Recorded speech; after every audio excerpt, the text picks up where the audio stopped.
అటల్ బిహారీ వాజ్పేయి 101 జయంతి సందర్భంగా రాష్ట్ర గవర్నర్ జిష్ణుదేవ్ వర్మ ఘన నివాళులు అర్పించారు. సికింద్రాబాద్ జేబీఎస్ పార్క్లోని వాజ్పేయి విగ్రహానికి పూలమాల వేసి నివాళులర్పించారు.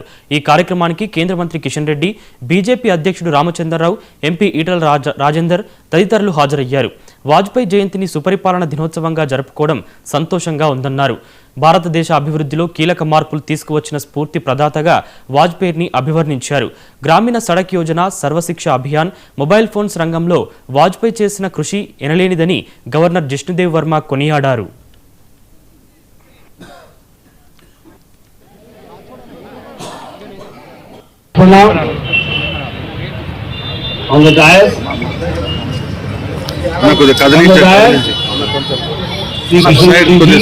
Minister,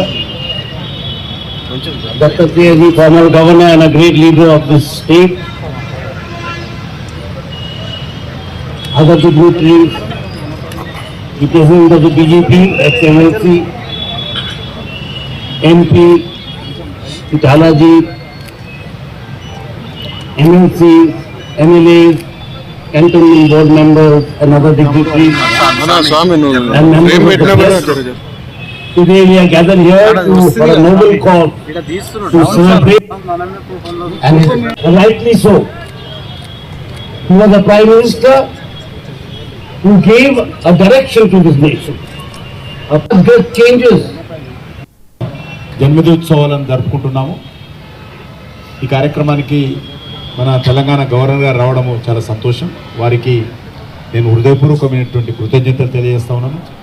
వారితో పాటు పెద్దలు గౌరవనీయులు బండారు దత్తాత్రేయ గారు, అదేవిధంగా ఈటెల రాజేందర్ గారు, రామచంద్రరావు గారు, కోమరయ్య గారు, మిగతా కార్తిక రెడ్డి గారు, శశిధర్ రెడ్డి గారు, 2 గంటలకు మన ప్రియతమ ప్రధానమంత్రి నరేంద్ర మోడీ గారు ఈ యొక్క మహబూబా కాలేజీలో ఉన్నటువంటి ఆడ హాల్లో వారు వర్చువల్గా ప్రసంగించబోతా ఉన్నారు. అందరూ అక్కడికి రావాల్సిందే కోరుతా ఉన్నాను. అదేవిధంగా తర్వాత బీజేపీ స్టేట్ ఆఫీసులో కార్యక్రమం ఉంది. సాయంకాలం 5 గంటలకు హైదరాబాద్ చౌరస్తాలోని ఇంజనీర్స్ ఆఫ్ సిండికేట్లో కూడా, అదేవిధంగా ఇతర సామాజిక కార్యక్రమాలు కూడా వాజ్పేయి గారి జన్మదినోత్సవం సందర్భంగా